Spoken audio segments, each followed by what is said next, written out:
وہ جو ہے وہ سوچے گا کہ کہیں یہ جو میں کام کرنے جا رہا ہوں میرے خدا کو مجھ سے ناراض نہ کر دے۔ تو میں تمام اپنے آپ کو بھی مخاطب کر رہا ہوں اور تمام جو دیکھنے والے ہیں ان سب کو یہ نہایت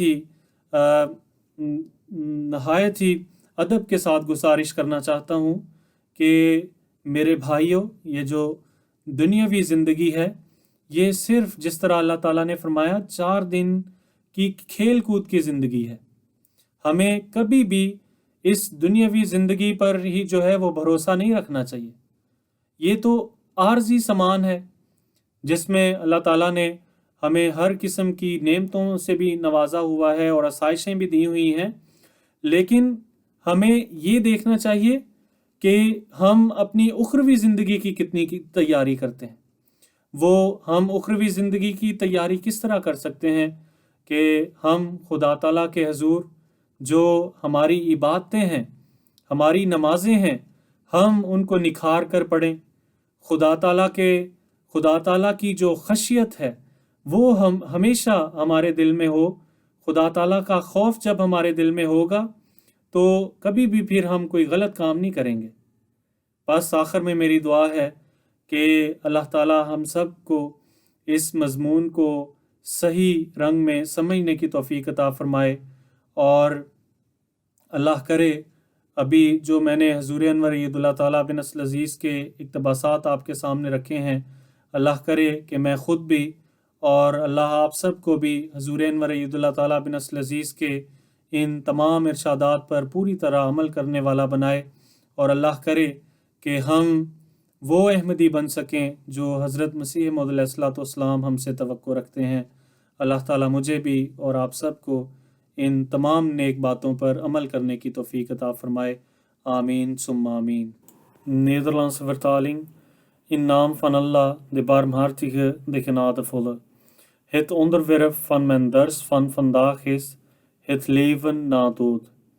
Ik had in het begin enkele versen uit de Heilige Koran gereciteerd. Vertaling is: het wereldse leven is niets dan een spel en een ijdel vermaak, doch voor diegenen die God vrezen, in het thuis van het hiernamaals beter. Wilt gij dan niet begrijpen? Allah vergroot en vermindert de voorziening voor wie hem behaagt, en zij verheugen zich in het tegenwoordige leven, terwijl het tegenwoordige leven slechts een vermaak is vergeleken met het volgende. Voorwaar, gij hebt in de profeet van Allah een prachtig voorbeeld voor iedere die Allah en de laatste dag vreest en die Allah vaak herdenkt. Beste luisteraars, het geloof in het leven na de dood is een essentiële aspect van de islam. Het ontkennen ervan komt neer op het ontkennen van Allah, de Almachtige. Het is op basis van het geloof in het leven na de dood dat de mens ertoe aangemoedigd wordt een goed leven te leiden op het aarde, omdat hij weet wat hem te wachten staat in het hiernamaals. De heilige profeet sallallahu alayhi wasallam, vrede zij met hem, zei: werk voor dit leven alsof jij eeuwig zal leven, en werk voor het leven hierna alsof jij morgen zal doodgaan. Beste luisteraars, dit betekent dat men goed en zorgzaam met alle aspecten van het huidige leven moet omgaan, alsof men hier een eeuwigheid zal wonen, en dat men tegelijkertijd ook altijd klaar moet zijn om te sterven, om hierna een eeuwigheid te leven. Hazrat Mirza Ghulam Ahmad a.s., de beloofde Messias en Mahdi a.s., zei: het leven waar wij trots op zijn is tijdelijk, eeuwige leven is hiernamaals. Hazrat Muslim Maud radiyallahu ta'ala anhu, tweede kalif van beloofde Messiah a.s., zei: een van de tekenen van de gelovigen is dat ze volledig geloven in het leven na de dood. Ze brengen oneindig veel offers. De gelovigen die offers brengen, laten hun naam achter in de wereld. Ze sterven, maar hun naam blijft hun kinderen beschermen. Zij krijgen een onvoorstelbare beloning van Allah, de Almachtige, in de volgende wereld. Volgens de islam zal er aan het einde der tijden een oordeelstijd zijn, waarop iedereen zal beoordeeld worden. Daartoe wordt tijdens het leven door 2 engelen een boek bijgehouden, waarin alle goede en slechte daden opgeschreven worden. Gedurende het hele leven noteert de engel aan de rechterkant de goede daden en de engel aan de linkerkant de slechte daden. De barmhartige God beloont de goede daden meer dan dat hij kwade daden bestraft. Het geloof in het hiernamaals is een zeer sterke aanmoediging om een deugdzaam, rechtgeschapen leven te leiden en daarop een vreedzame maatschappij te bouwen.